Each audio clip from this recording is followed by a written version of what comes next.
Hey guys, this is video 3 in the series of recovering from the narcissistic cycle. I'm finding that it's best for me to record when I'm upset. Just having for you who are just joining me, I've just recently escaped a narcissistic cycle. Like it's fresh. It was like yesterday. So I'm recording the recovery process and just spilling my heart and mind along the process. And I'm hoping that there's some good stuff. But at the very least, it's going to be therapeutic for me. I'm going to be able to get it all off my chest. And hopefully it'll help me with the recovery process. But what spawned this video is I'm sitting here thinking, because the Sabbath is a great day for resting and thinking, and because we just broke up yesterday, everything's kind of fresh, and I got so much on my mind while I process all this. But I'm listening to some videos this morning about narcissism, and something really just jumped out at me. I have this earliest memory. When I was a child living at home, I had to be probably 9, 10, 11-ish, somewhere in there, right? Well, we were a member of a church that offered 1 week camping experience for the kids every summer. Oh, and I got to go several times. Mom and Dad would come up with the money that was needed, usually about $100 or so, and off I would be gone for a week. Oh, and it was such a good experience. It was very Bible-based. I learned, we had Bible, everything. We was always doing something Bible-related. But, there was a lot of fun, and there was a lake. We were able to go out by ourselves if we wanted to in the canoe and paddle boats, and we could get up as early as we wanted to and go fish, even if it was still dark out. Like, this camp was so awesome. Just a Jesus-filled, Christ-centered, Bible-loving camp. Jan K Ranch. It was in Texas. I loved that place, but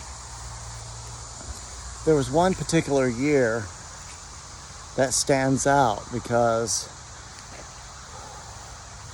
that year, first of all, you have to know that when we all come in for the week, they split us up into 4 different colors. So it was like teams, but that also helped them, manage us. And we'd have camp leaders, in our camp, we'd have a leader that we'd report to within that color. And when we got together to have like Bible drills or relay races or anything else, we'd usually split up and divide up into teams. And you would either be on the red, green, blue, and yellow, I believe. I believe it was just the 4 colors. But one year, we were out doing the relay races, and, it was sport stuff, active. And there was some sort of relay racy type of thing we were doing. And there was like a process of elimination, kind of like a tag. You have to run back and forth and try to tag. Anyway, I was small and quick, and I tell you, this particular game was designed for me. Last man standing wins the whole thing, and it starts with a bunch of people. But anyway, this particular one, I won the whole thing. Like, I won. People came and scooped me up, threw me up on their shoulder. I got awards and ribbons, and they gave me a trophy to go home. Like, they built me up. Like, I get choked up thinking about it now. 54 years old. This was back when I was a kid. But I'd never been lifted up so much in all my life over a silly win. And it did something to me. Like, I bonded with people, like, for the first time that year. And that week went by really quick. And no sooner than I got home, man, I got to being treated just like I had always been treated, and just that whole feeling of being accepted and a part of something and successfully in it was instantly taken away. I remember how heartbroken I was. Like, I cried for a bit because I was treated like you would think Christians would treat each other. And then I would go home to be treated like, you know, and I've tried to address these issues, but that was also a narcissistic environment, because I could never just go and say, hey guys, this is my side of it, without it being thrown right back in my face. And I was a kid. Y'all were adults, but that's beside the point. That whole early memory, the whole thing was like a light, you know, being treated that way by true Christians. Just the love and light of Christ that I felt that I'd never experienced before. And all my years of going to church, and like there was something that, like, that was the light. That was a light that I began to understand that my position was a whole lot different than I thought it was. You know, I'm basically the byproduct of a failed marriage, the only child of that marriage, adopted into a new marriage and I've got an awesome brother and sister, awesome parents. I love them. And even though they were narcissistic back then, they always meant well. And I blame it on the Masonic roots of my grandparents and how they raised my dad. And anyway, you know, I don't necessarily blame. It doesn't matter. But it does help to understand why and where and what the root of things are, to understand why you attract the kind of relationships you attract, and, you know, how you get into these cyclical relationships that are devastating, such as the narcissistic type. And a narcissist can be both man and woman. It's a Jezebel spirit, and it doesn't matter which gender you are. It's rooted in self-centeredness, entitlement, and it comes from somebody who has a broken self-esteem that has built themselves up in their mind with this illusion, this fabrication, and anything that comes against it, you know, they fight tooth and nail to defend it. You know, so they have to be in control at all costs, even if it destroys their relationships. But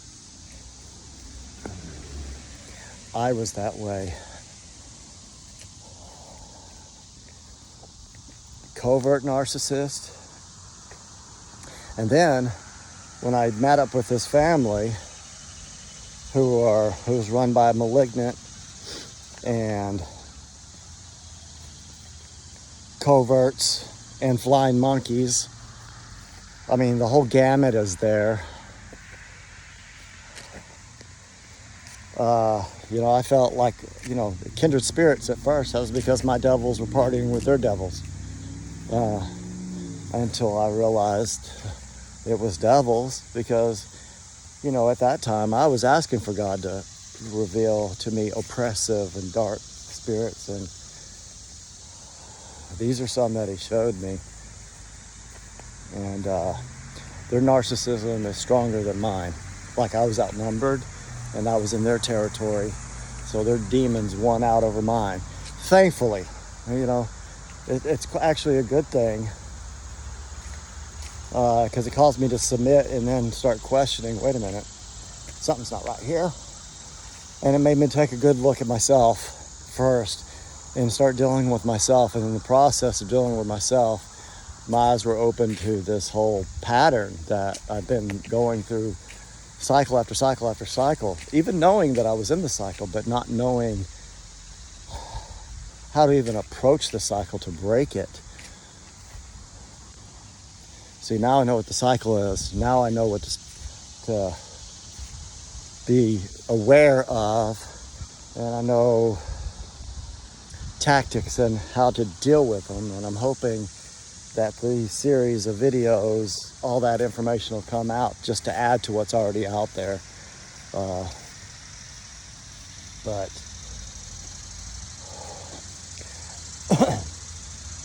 I know I was very emotionally upset here a few minutes ago, and recording these I can already tell is helpful.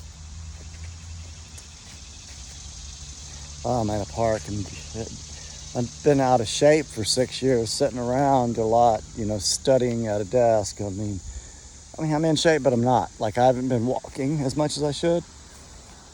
So I'm out really getting a good walk this morning. It's beautiful up here right now. It's not quite hot yet today, but I can feel it starting. Oh, God is good. All I know is He's going to provide. I do know that this part sucks. This part sucks really, really bad. Like, it's fresh. But I'm not going to let it tear me down or destroy me. I've been through all this kind of stuff before. This is just the close of a chapter. And now I have a choice. I can go and get back into another one. I could go right back to the same one. Or I could actually do the work this time. Feel the pain that I'm supposed to feel and let God heal me the way He wants to heal me, and in His time and in His way.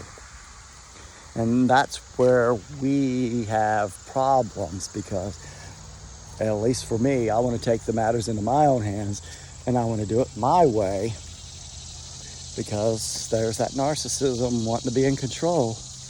But when you come to Christ and you relinquish control, that narcissistic spirit drops off of you. And hopefully the light is shining to where you can start seeing the pattern for yourself and to break free. And usually, in every one of my experiences, the relationship just had to end. Like, there was no coming back from the dysfunction. Now, if two people are really following Jesus, then absolutely there could be healing. But as long as one is trying and the other is not, if the other one can't even acknowledge their mistakes in it, then there isn't any moving forward, Until you acknowledge you're a sinner. It's the same thing when we come to Christ. Until you acknowledge, first you have to turn towards it, face it. Seek and you will find. The truth will set you free.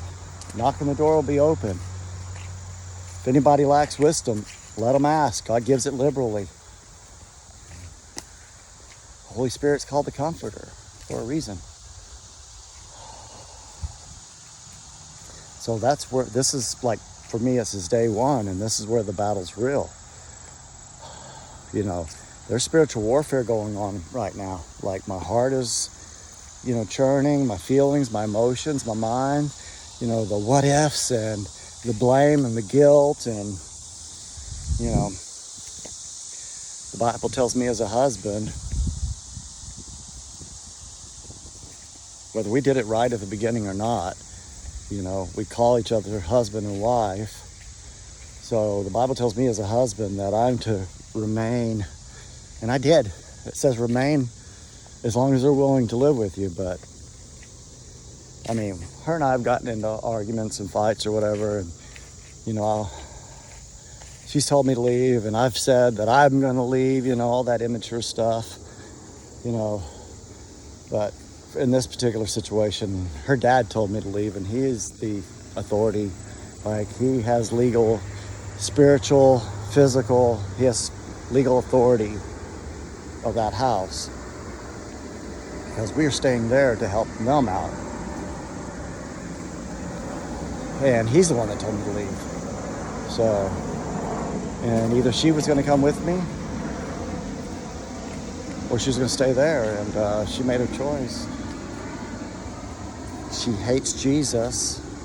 She doesn't want to be under spiritual authority. She doesn't want to be held accountable to the Bible. You know, she's got some plan in her head that she's trying to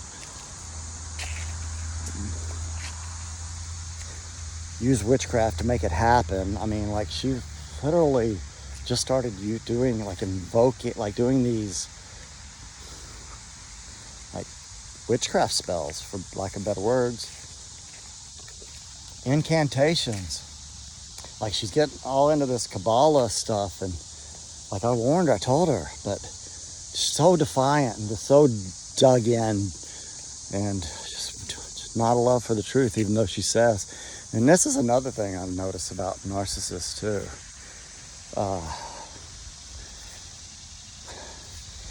Like, the whole point of the game is to kind of keep you confused and keep you off balance, to keep you into control, right? But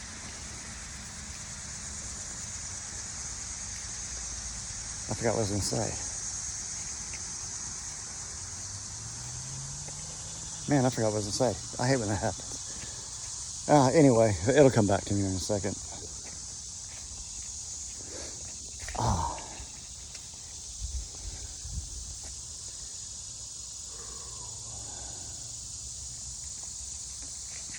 All I know is God is good.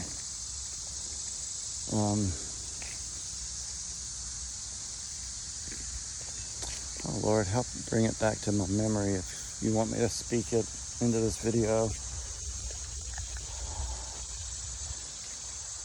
This is the warfare, you know what I mean? That's why we have to take captive every thought to the obedience of Christ. And my mind's running 100 miles per hour, so I've got one thought trying to push out the next, so I'm trying to spit it out while I can, because my mind is just racing and moving on to what's next. You know, part of that too is, this is so painful. My mind is in a rush to get it done. Like, I'm having to tell myself, slow down. Slow down. Healing doesn't happen overnight. You know, there's going to be pain, but this was the right thing. You know, I'm kind of starting to remember what I was saying before, but the whole thing is about the Bible telling a man to stay in that marriage, even if she's an unbeliever, as long as she's willing to do so. But you know, they both told me to leave. They both told me to leave. You know, and Kristen, I didn't necessarily have to submit to her authority, her telling me to leave. But once Jack told me, like, that was it. I knew that was God moving there. Like, I knew that I had to stay put until God moved me. And that's something important that you people need to know, especially if you're trapped up in one of these narcissistic. I mean, obviously, if you're in danger, you need to get out right away. If you're physically being harmed, you know, and if you're being really totally brutalized, you need to get out as fast as you can. But if you're that far in, I doubt you're even watching these videos. I'm sure that these videos are going to be people that are starting to wake up and are coming out or have already come out and just looking for some content to know that you're not the only one. You know, there's quite a few of us going through this, and I'm noticing it's mostly children of God. Like, God's bringing us out for, you know, I can't help but think it's for this end time purposes. I just know that I'm done with the cycle. Like, I'm not going back to that crap ever again. Something I noticed about it, every time, you know, that cycle just kept getting worse. Like, every time, it's worse and worse and worse. The quality of the people, the narcissistic, that demonic, like, it was full blown where I just came from. Full blown. Like, I've never seen it so fully, man. And it all centers around old man on the couch. And he does not want to let go of those demons. He does not want to let them go. But whatever. that's his choice. Maybe that's what God created him for. Scriptures are clear about some were created for honor, some for dishonor. Quite frankly, I don't care which one I'm created for. I'm just grateful that he created me and that he uses me. And I've already told him that. If you need me to use me for dishonor, then use me for dishonor. If you want to use me for honor, use me for honor. I belong to you. And I think that should be our heart posture towards God. He created us. We belong to him. And Jesus bought us at a price. We belong to Jesus. And since Jesus is God, hence we belong to God. We belong to Jesus. Bought and paid for with his blood, physically.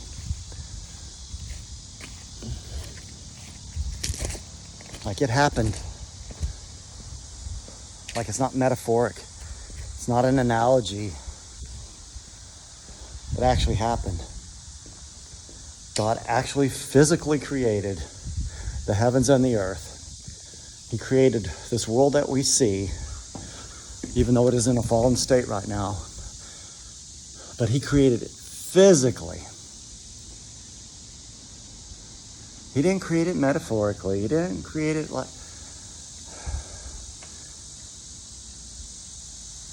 And just like he created it and just like it fell, his son, he came in the flesh, in the form of the Son of Man, the Son of God. How many times did he acknowledge that he is God? Him and the Father are one. Boy, I just notice how beat down I look. It's a little bit high humidity, so I'm sweaty, but dude, it's been a rough 6 years, man. I'm gonna be a little beat up. I'm stronger for it, though. Oh, it's so painful. But at the same time, liberating and freeing.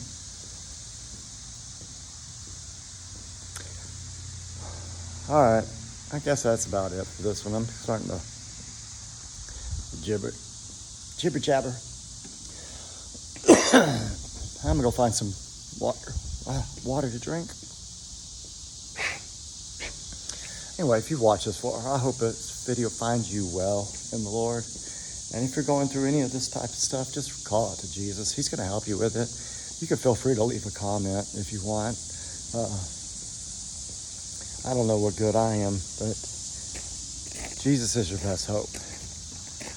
Like, if I didn't have Jesus right now, dude, I'd most likely just stay in that broken, sick relationship and just settle and accept my fate. But God didn't set us free for that. Jesus didn't set us free for that. So my encouragement, the whole point of this video, I think, would be just to tell you to stay where you're at until God moves. Let God move you. I was determined to not be the one that left. Because Christ, that's what I was told, it was impressed upon my conscience to stay. But, once they're unhappy, they just can't stand being around you. And that's usually what happens. Like when you are living Jesus, like truly living Jesus, and they hate Jesus, dude, they're going to kick you out. So just fill yourself with Jesus. That's the best advice I could give anybody that might still be trapped in one of these narcissistic relationships and don't know how to get out. Give yourself wholly to Jesus. Ask for wisdom and discernment. Start looking for some information, and you'll learn the behaviors and the patterns and the habits, and you'll start seeing it. And it'll be like a checklist, and you'll see it. You'll see things start happening. But what I'm telling you, you fill yourself with Jesus. Just fill yourself with Jesus. They're either going to cave and give themselves over to Jesus, or they're going to go the opposite way, and they're not going to want to be anywhere around you. And either they're going to leave, or they're going to make you leave. It just depends on who's got the spiritual and physical authority of wherever you're at. That's a whole nother video on authority. I won't get into that one just yet. All right, I guess that's about it for this one, guys. Just remember, Jesus says Lord. I'll see you in the next video. Peace.